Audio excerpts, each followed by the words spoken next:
All right. Well then. Who's not expecting this today?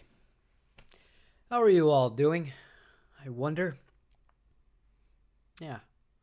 Very interesting day and very interesting start to the day. But to some of us, we saw this coming.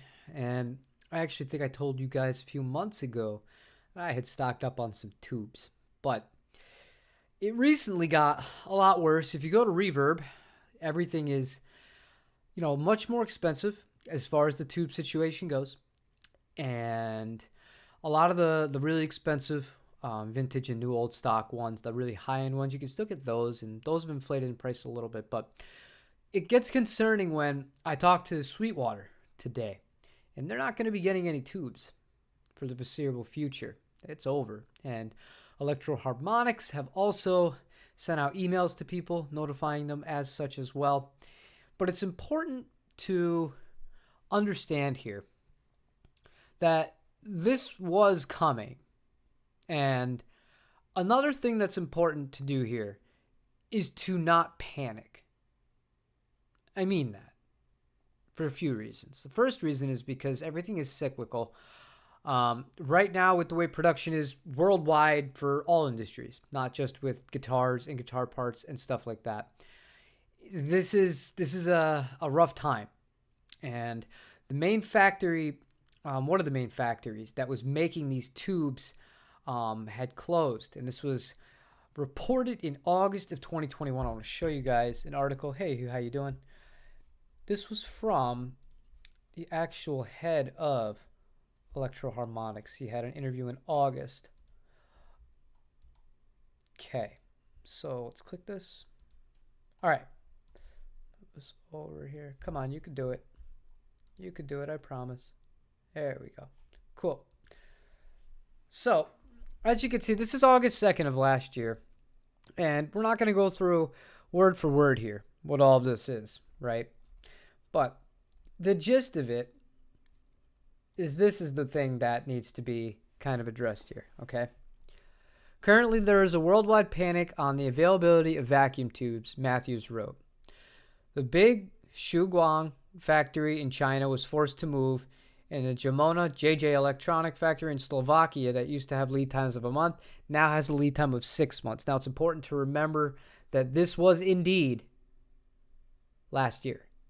So if last year the lead times were 6 months for the JJs, and we have this other factory that in question potentially is done for good, then there's not as many people that are going to be making it. And then, yes, this is the tough part, because we are dealing with a place that's not always the most upfront when it comes to information. Let's just say that.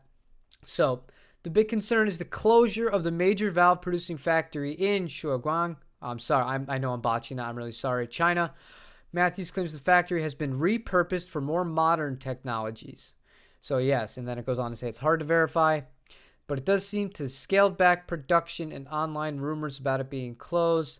So if you have JJ and New Sensor, who are the main people to make these tubes, right? And the workload just keeps getting higher. This is inevitable. And the other thing that needs to be considered here, and I knew this before I talked to my rep at Sweetwater, we can't make tubes. It's illegal, apparently, to make them in the United States of America for health concerns and other kind of interests and things like that. It's not looking like something that's going to be easily kind of rectified. I mean, yes, but that's the problem. The problem is making those. It's extremely toxic to do so. It's not good health code violation wise. It wouldn't be probably something that would go over very well with people. But there's going to have to be, if vacuum tubes are to survive long term, which I think that they will eventually. I think somebody will do it somewhere, whether it's in like Mexico or South America or somewhere like that, or who knows where else it's going to be. But for the time being, if you're somebody that runs a tube amp, and you actually run a tube amp, and when I say that, I mean you need it to gig. You need it to go and play live so that you can make money, so you can earn a living. There's a lot you need to consider. Because obviously, if you can't get replacement parts for it and something happens and you can't rely on that amp to function at the gig, we come up to the first kind of topic point that I want to hit on. What are reasonable alternatives? Now, you guys have seen from following this channel, I have tried several. We tried the Helix twice. We tried the Quad Cortex. I've done plugins and all that kind of stuff. The only thing we haven't really gone into are the FR kind of setups. It's not for me. But if you can't gig with a tube amp reliably, and you're really gigging, and this is not something to really to panic about. This is talking to a very small amount of people, because I know the majority of people don't really do that right now anyways because of the situation. But it's important to take good care of what you do have. And when I say that, if you have a good quality tube amp and the tube's working fine, just let them run, let them cool off. As far as like, just don't leave the amps on more than you need to. Always, this is common sense stuff. Leave them on and off. They will last a long time. The Music Man, I had the original tubes in that amp, and they lasted for about 30 years worth of usage. Now, granted, that's a hybrid design that doesn't have preamp tubes. That's a solid state preamp with power tube for the tube supply for the power section. But thinking about other options, if you don't want to use a Helix, you don't want to use any of that stuff, it's really sacrilegious to you. I mean, I know people that play cruise ships with Boss Katanas. Is it going to be your favorite kind of tone? Is it going to inspire you in the same way that a high quality tube amp is? No, it won't. But will it get the job done so that you can go out and play? Yes. If you want to spend a little bit more money, and the solution that I am heavily leaning towards is to caving in and getting one of those Fender Tone Masters to gig with. Now, the benefit of the Fender Tone Master and why it's especially for a gigging musician, a pretty viable solution here is, if you get one of those, it's significantly lighter than typical deluxe reverb. I think those things weigh less than 30 pounds. That's amazing. It's 100 solid state watts. It's scale backable, but it also has a balanced XLR output that you can choose different IRs from. And what that will allow you to do is to send to front of house a very good signal without needing to rely on anything else, like a captor or a surreactive load or anything like that. And you'll be able to get a decent sound from there. But that's okay, Staley. Don't worry about it. Hey, Raf. This is a conversation that was going to happen. And I see that there are a lot of people who are overwhelmingly looking at this as scared and fearful and things like that. And I'm not of the belief that this should be the thing that freaks you out. Like, if you woke up today and, I mean, I had a conversation. I asked my dad to go to Parkway Music in New York. I was like, can you pick up, see if they have in stock 12AX7, 6L6s, and EL84s. I'm like, if they do, just pick them up. And I ordered one other set online for basically like a normal price, but I already have other tubes, so I'm gonna be fine with that. But now I'm rethinking how I'm gonna be doing the demos, because I would like to keep those for recording, quite frankly, for like really recording. I'd like to have the amps working for that, because it's more important for me personally to have the higher quality stuff, being able to actually document it in terms of using it on a record. And so I think if we do go the Tone Master route, which is looking extremely likely, that will be how all the demos are done from here on out. So it still will provide an amp, albeit a solid state one. And Hugh makes a really, really good point. They're reliable, but they also are replaceable. That's the other thing that you have to keep in mind here. And I would say there's a few amps that are going to be big trouble for people in a sense. Not, again, we're not in the grand scheme of things. Think about what's happening in the world right now. This is not like an earth-shattering problem, guys. It's really not, but it's something that, you should be prepared for and you should take into your consideration when you're making purchases. An amp, let's say a $300 or $400 tube amp, say it needs 3 or 4 tubes, maybe 2 preamp tubes or 1 preamp tube and 2 or 3 power tubes, however you want to, allocate it depending on the amp itself here, right? If that amp is used for $400 or $500, if the price of tubes in the immediate future here is what it is, and it just continues to go higher as some other commodities have, and now obviously the fact that we have so many people making videos like, oh my God, you have to go buy your tubes now. No, I'm not sitting here telling you to do that. I do not want people to panic. That's not what I'm trying to look for solutions and to present you with, information that you may or may not find usable. But my point, going back to the cheaper amps, is when it gets to the point where this may happen, there's no guarantee, but if it costs more to retube an amp than the amp is worth, maybe that's not an amp you should be looking at. Maybe if you are going to be buying a tube amp, buy one. Really high quality one that's preferably point to point. And you'll be able to get those worked on by a technician that knows what they're doing. There's no cheaper PCB boards used, although PCB boards in general aren't always bad. They're very varying in quality, though. That's something that should be known. They're not all created the same. Some people associate a PCB board with being cheap and inferior. That's not always the case. Tone King, for example, they use them in theirs. There's no problem with any of those amps. And PCB boards are used in like spacecrafts. So guys, I mean, if it can handle that, I think it can handle your guitar amp. But I digress. The quality is the differentiating factor here. And when you have a less expensive or a cheaply made, mass-produced Chinese-made one, like a lot of the Voxes, I wouldn't touch any of the new Voxes at this point because of that. So you have those solutions of, if you really want to keep using a tube amp, be careful with your tubes.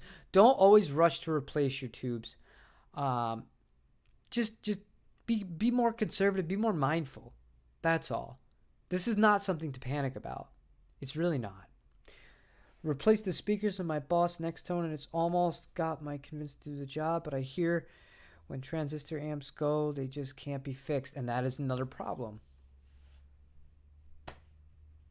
So, is it smarter to have your money in an amp that might give out in 10 years that costs, what is a Tone Master right now, like $950? Yeah, something like that.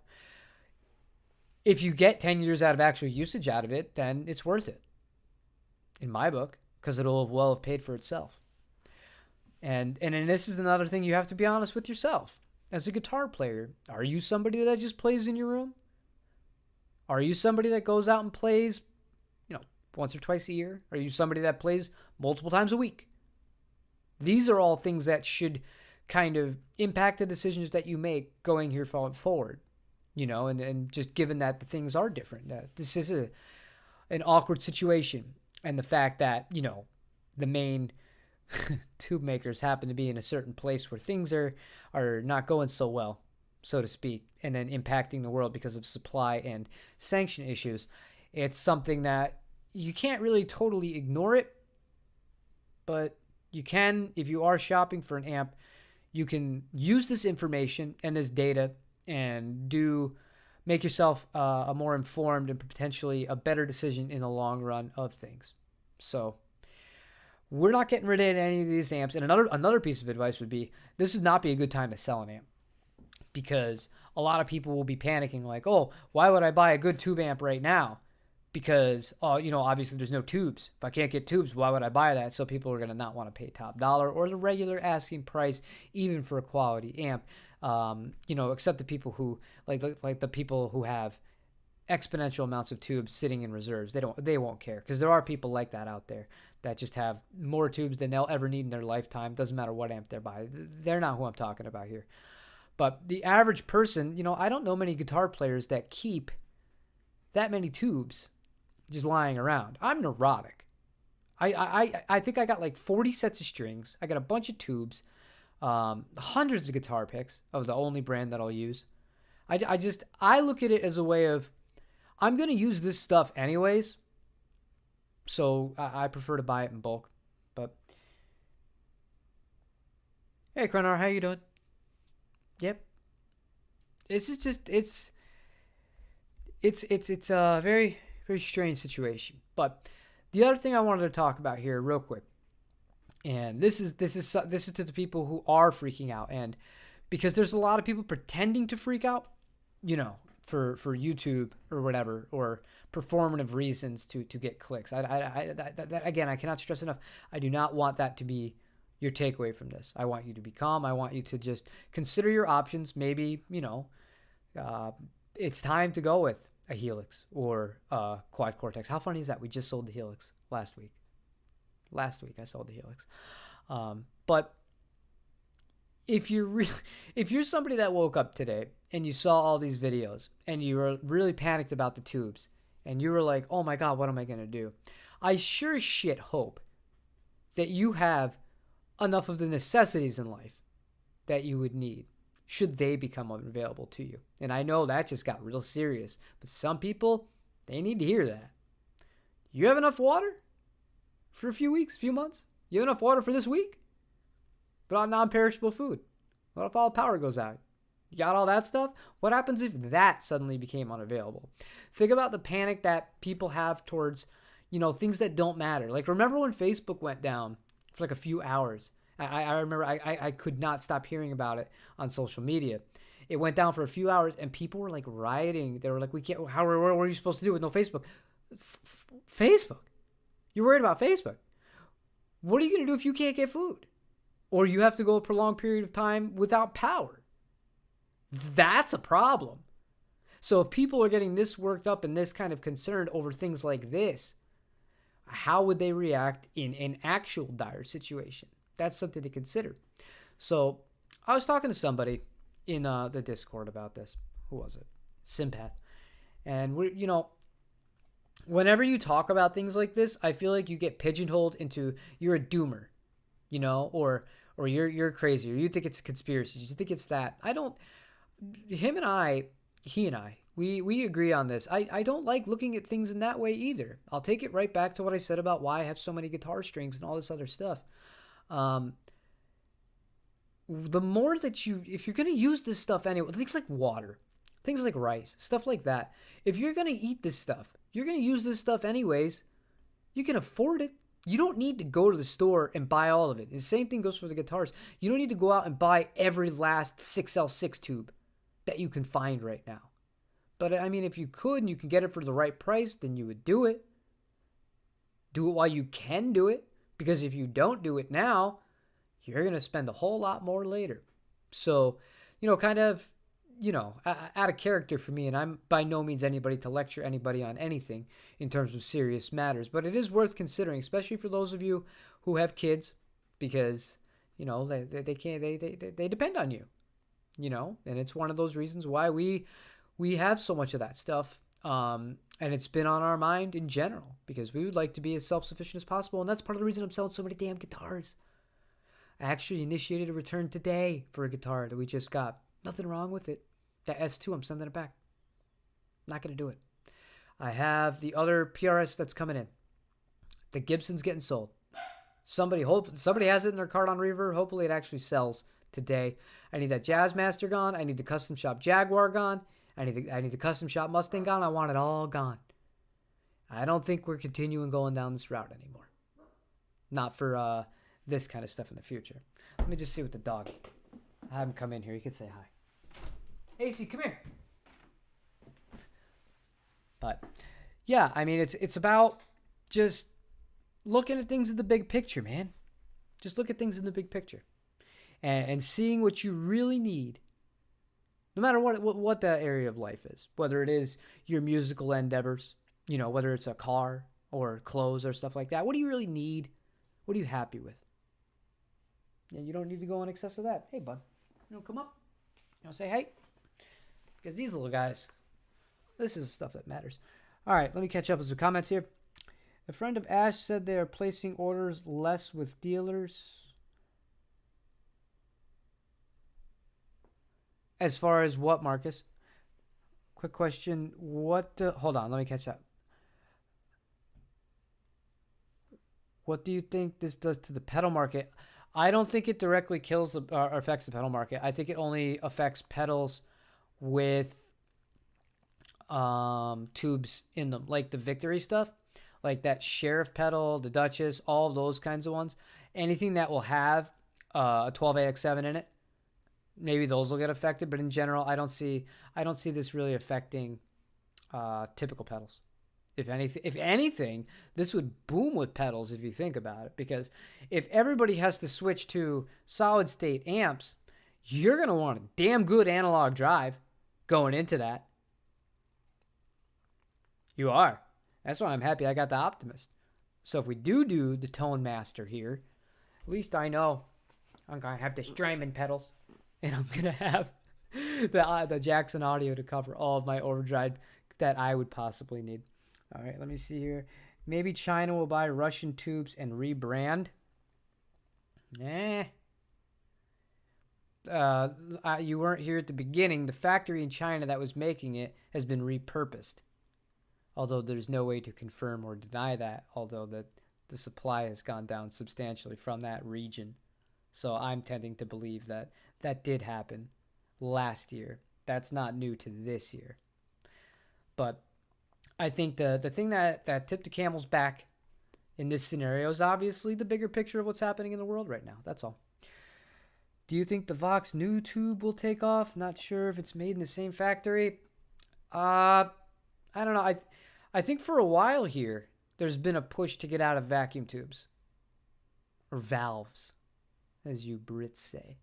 I think that there's been a conscious push for that for a multitude of reasons. But I don't know. The only one that I've seen where people are really raving, like on a not just YouTuber kind of basis, but like people I go out, I actually see them live. I see people using them. Are the Tone Master Defenders. That's the only ones where I see them raving. I see people use other ones as tools, and they're like, yeah, it works, it's okay, you know. And then you have people like Dave, who used the HX Stomp into an FR, or before that he was running it just straight into the PA and all that fun stuff. Like, some people, it doesn't matter. I think that the more gain you use, the less you're going to notice this kind of difference, quite frankly. Because I think, you know, the digital with the gain, that always started off way ahead of where the cleans were as far as the fidelity and the quality goes. The digital and the cleans has been less than ideal. I can only think of one instance where I was like, this is a good clean tone that was completely digital. And that was the Captain 50 on the Quad Cortex. That was superb. But was that worth keeping the Quad Cortex for by itself? No, not to me. But the other thing it's going to lead to is the Neuro plugins are so good, and they just released the Tone King one, right? So for clean players, this has always been a problem for us, as I've just, you know, kind of started to talk about here.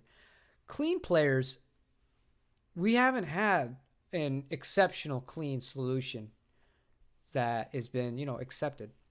I just said that, but so we're much more pickier, because that's like the baseline of our tone. And the majority of what I play when I play live is clean. So if it sounds like shit to me, that affects my performance. It does. Well, it just does. Let me see. I personally got rid of all my tube amps. I guess the Quad Cortex into a Power Stage 200. Yeah, I really think it depends on your workflow. I think it depends on your style of music. Like Dave, I totally get it, because I think that out of all of his songs, like if I were to guess, like his EP's probably 25 minutes, maybe 3 minutes of it total has clean guitars on it. At that point, who cares? Because he's going to get the dirt he wants, so it doesn't matter. And the cleans are acceptable. And I love the Quad Cortex for that, but once it failed me at the gig, I was like, nah, man, I can't gamble that. That's too much money to gamble on that.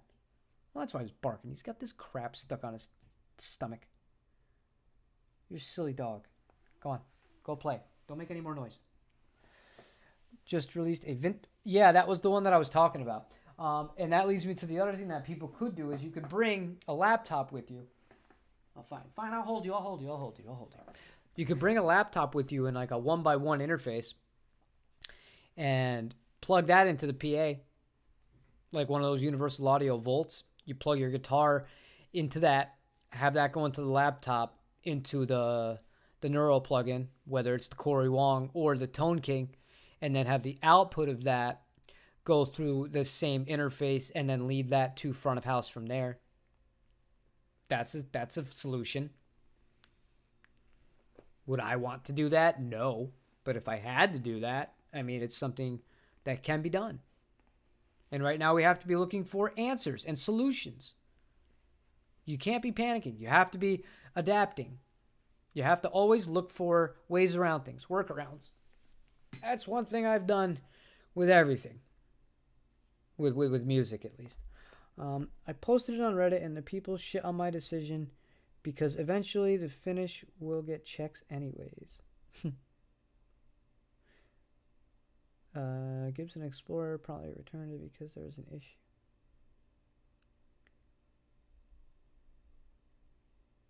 Oh, I agree with you. They don't care. And I'm with you. I'm with you on that. I don't want to, like, if they don't care enough to get it right, then it shows that they don't care enough about their product. Like, it's not a one-off anymore with Gibson, man. It's not a one-off. And really, it's not a one-off with Fender. And I keep beating this dead horse here, and I did not start the stream to talk about this again, but I had somebody leave me a comment last night on the Jaguar video. They bought an American original thin line Telecaster, and he says, yeah, it said they were Tim Shaw pickups specially voiced for this guitar, one of the thin lines. And then when he got it, it was just a pure vintage 64s. It's the same exact thing that they did with the Jaguar. It's the same thing. They said that there were special pickups in it, but then they were just and those pure vintage 64 Telecaster pickups came out in the exact same line as the pure vintage 65 Jaguars. So both of them have been available for sale separately from Fender directly as pickups. Both of them came in the 64 Telecaster and the 65 Jaguar. Fender are using those in two different models and not just blatantly saying those are the pickups you're getting. They're being a little bit deceptive with their wording and their marketing, and I don't like that. So he brought that up to me yesterday, and I was trying to explain to him. He's like, well, Tim Shaw's worked at Fender. I'm like, yeah. I'm like, he has, but think about this. And anybody who really likes Fender will know this. Whenever Tim Shaw is really involved with the design of a pickup, his name is on it, and his name is in the description of that pickup. Like Shawbuckers, literally Shawbuckers. Or if it's a custom voice Tim Shaw pickup, it will say in the description, like, this is Tim Shaw did this, like the legendary Tim Shaw. The 64s don't say any of that. No. Maybe he worked on it, maybe he didn't, but if you were to follow Fender's own formula of when they use his name, it's only on things like that he's actually worked on. So, and that's something that would be good for them to do because, it's like it gives more credibility. Maybe it justifies a higher price point for the product because Tim is a legend and well-known and respected in the pickup community. So, we basically came to the same conclusion. Like he's not unhappy with the sound, the same thing I am with the Jaguar, but we both feel like, they weren't completely honest with us about what we were getting. So I can't help but wonder how many other instances of that have there been and have happened. All right, AC, you go. You go, buddy. You bark at anybody, though, you're in trouble. Yeah, he might go ballistic in a second. The customer service was very helpful. I'll give them that. But the subreddit really struck me as being a fanboy club. Well, that's anything, man.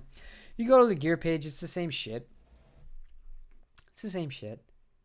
And anytime I make a positive PRS video, I have people just go out of their way to say something horrible about Paul Reed Smith. And it's just how people are, man. They're cultish. They're cultish. If I were to make a video that said Harley Benton's are garbage, I would have I would get ratioed into oblivion because that's how these groups work. And it doesn't matter. That's not just to single out them. It's just when they're passionate about a product or a company, that's sometimes how they'll react. Since we're on pickups, am I buying the bootstraps from you? Well, I don't sell bootstrap pickups, but you can buy them from them. You can buy them just directly from bootstraps. They're good pickups. Impossible to beat those pickups for $50. And if you could not hear the difference between the two of them, you need to either get your ears checked or you need to stop listening on your iPhone. Because it was night and day between the Roswells and these in the room. But for $50, $50, you get cloth wired, hand wound pickups. The clarity on them is great. Great. It's amazing. So that guitar is less than $300 into it. And I'd happily put it up against any Mexican Fender. Happily. See how we do here, guys. In terms of actual tones and stuff like that. And even, in fact, the playability of it. A lot of Mexican Fenders don't play better than money Harley Bentons do. How sad is that? It is what it is. Wasn't always the case. Was not always the case, but stress supply line, stuff like that. Sorry for being blunt. I told you to buy them, and if you didn't like them, I'd buy them from you. Yeah, well, no. I like them. I like them enough to recommend them. You just have to go with what you like because you will get hammered no matter what. Oh, no. See, Jason, that's the thing. I don't care. I've gotten to that point. I want to say maybe the middle of this channel's life. So far, like this time last year, maybe a little later than that, I was starting to get annoyed. Right? Like, and I was like, oh, I don't want to make anybody mad. I want to make everybody happy. I don't want to say anything controversial. No, I don't care. And I know that people would rather see me buy Gibsons or Fenders or anything like that. And the PRS videos, out of all the videos I do, those do the worst as a whole. Did that stop me from just buying a core? No.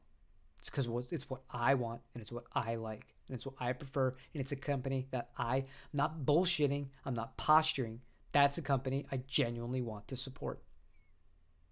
So I'll sell some Gibsons and some Fenders. I'm 49.7% Ukrainian and I love tube amps. Electro-Harmonics owns most of the rights to the Russian tubes. China tubes I'm not crazy about. It's time for Ukrainian tubes. That would be good, man. Yeah, it's going to take, we were discussing this earlier, it's going to take somebody building a facility from scratch and doing this. It's not going to happen in America. I can tell you that. But maybe a European country, maybe South America, not sure. But for the prolonged life, because there's always going to be demand for these, at least for the next 100 years, if the world still exists in 100 years. What pickups do you recommend to replace the stock pickups in an electromatic that are not TV Jones or Steamer Duncans? Ooh, you're in a tough boat. If it's not Seymour Duncan or TV Jones, then you're in a tough boat. Because I don't love those pickups either. See if you can find, well, which Gretsch do you have? Which electromatic? Because that will impact my decision. If you could tell me the model number that you have, then I'll give you maybe a little bit of extra advice here. But I'm going to put the dog in the room for a second. He must see a squirrel or something, and he's going to bark nonstop, and it's going to drive me and you guys nuts, and I prefer to not have that happen. So just 1 second, guys. AC, why do you got to bark like that? Come here.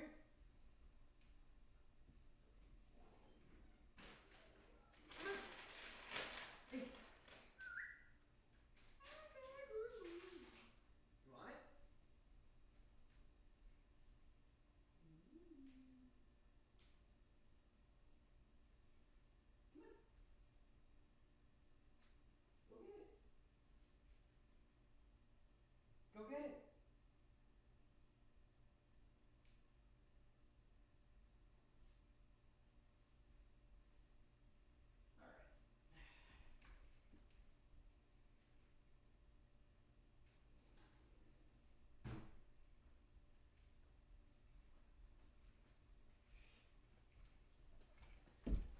Sorry about that.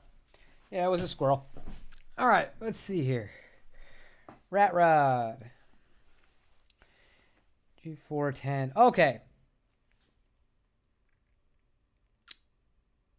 Those are a lot of money though. If you're trying not to spend a ton of money, what? Yeah, and that's the second question is do you want to spend a lot or a little? That would be the other thing. Because even GFS, I think you can get a set for like $50. And believe it or not, how sad is this? Those sound better than the Broadtrons. They really do. Sad. But it's true. Wilkinson's might not be a bad shout. But at that point, like I wouldn't put Fralins or Lawlers into any guitar like that because they're almost worth more than the guitar itself. To me, I wouldn't do that. I would have to that would have to be like the love of my life guitar for me to do that. Personally speaking, just gets very expensive to do that. Have you tried? I have tried it. I was playing with it 2 nights ago. I almost made that for. I almost filmed an extra video on Saturday night when we got back. And I was like, I'll post that for something. I was just like, I was playing around with it. It sounds great. There's nothing wrong with it. But I wasn't like, I don't know, I wasn't blown away by it. So I was like, no. Maybe one of these days this week I'll play with it more and go from there. But I have to give Neural a lot of credit. And this was going to be one of my talking points if I did make that video. Dave and I overtly said that I was the one that mentioned this, but I believe Neural needs to reach out to more diversity of player. And I mean like clean play. Like it seems like every plugin from them is prog rock minus Corey Wong. It's prog rock or metal and then Corey Wong. And now at least there's another alternative. That's great. They need to do more of that stuff. That's great. That's how you grow a business. That's how you grow your user base. You provide more options for a multitude of players. Yeah, exactly, and that's why it's a problem. Okay, so if it's like that, see if you can find a used set of the Super Helotrons. Those were raved about. Those are really good pickups that came stock in the Korean Gretches. You'd actually be surprised. That's a decent upgrade on the Broadtrons. I like those way more. Those are good, and they won't cost you nearly as much as going the Fralin route or something like that because it gets expensive. It really does. Plus, are you going to pay somebody to do that or can you do it by yourself? That's your other thing you have to concern yourself with, my friend. Because if you're able to do that by yourself, yeah, it's not a big deal. But if you're bringing it into somebody, that's time away from the guitar and, cost. And most people will price in a setup with it, but yeah. Yes, Daniel, I just mentioned those. The GFSs. I would take a set of the GFSs over the Broadtrons. I did not like those pickups. I did not think that they were stellar in the slightest. Thought they were very bland sounding, especially with dirt. But who am I? I'm just some schmuck on the internet, right? I mean, I am. But yeah, Jason, I can't agree with you enough when it comes to just doing what you want and doing what makes you happy. You have to.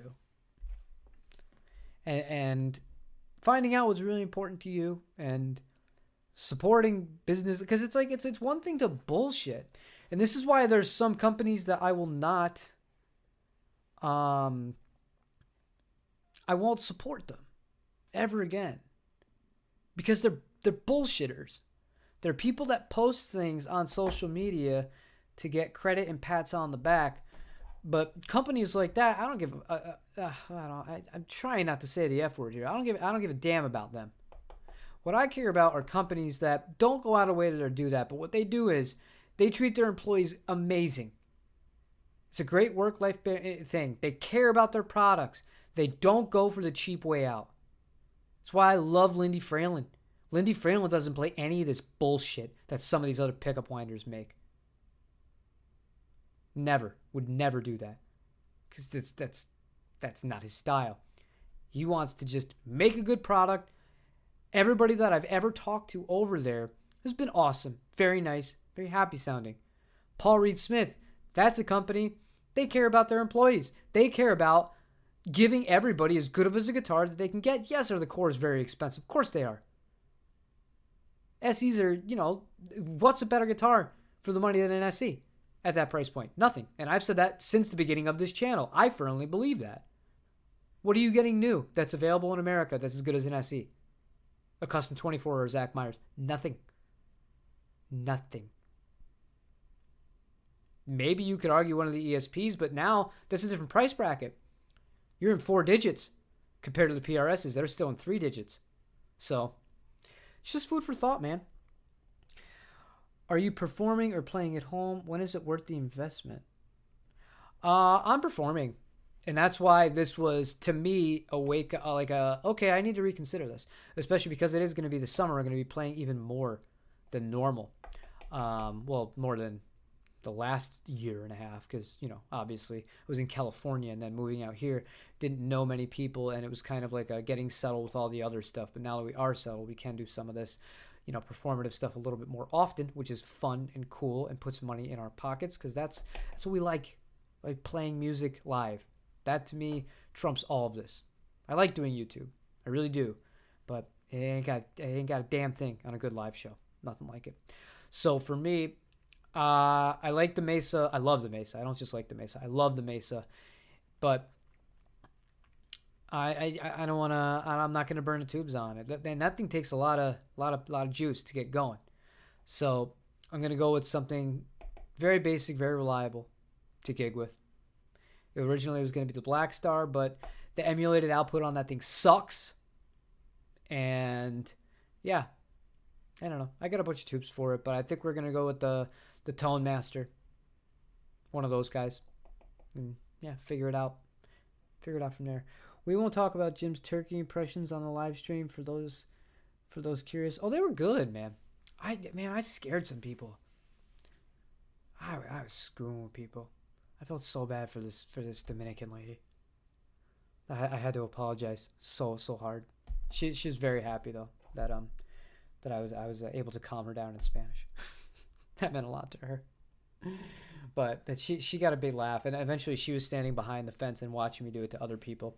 And the only other people who were able to get the turkeys to gobble were these two little girls. There had to have been 3 or 4, and they were not doing it in a good way, and the turkeys didn't like it. They were just screaming in a high-pitched voice, and the turkeys were starting to get pissed. If you watch the clip where I'm doing it, the turkeys are stationary. They're just gobbling along with me. But with them, they were starting to perk up and move, and I was just like, all right, yeah, Penelope, get out of here, my daughter. I was like, come on, let's just go. If turkey's gonna fight a little kid, it's not gonna be you. We're not playing that game. But that was a lot of fun though. I'm glad you found some humor in that. But long short of it in here, guys, I wasn't planning on doing this, but I wanted to make this wanted to stream this because I don't see the point in getting so consumed with panic on something like this.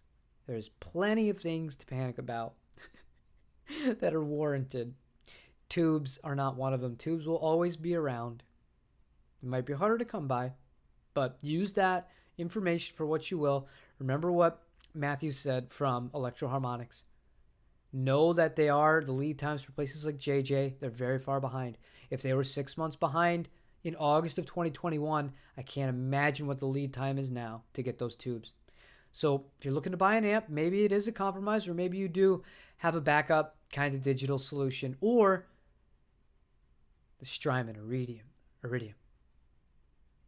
Yeah. If I was going to do it all over again, that's probably what I would do. As far as direct in kind of thing. But I'm trailing off. That's all I wanted to say. That's it. That's all I wanted. If you guys want to stay and hang out for a minute, you can ask me some questions. If not, I will get going and go from there.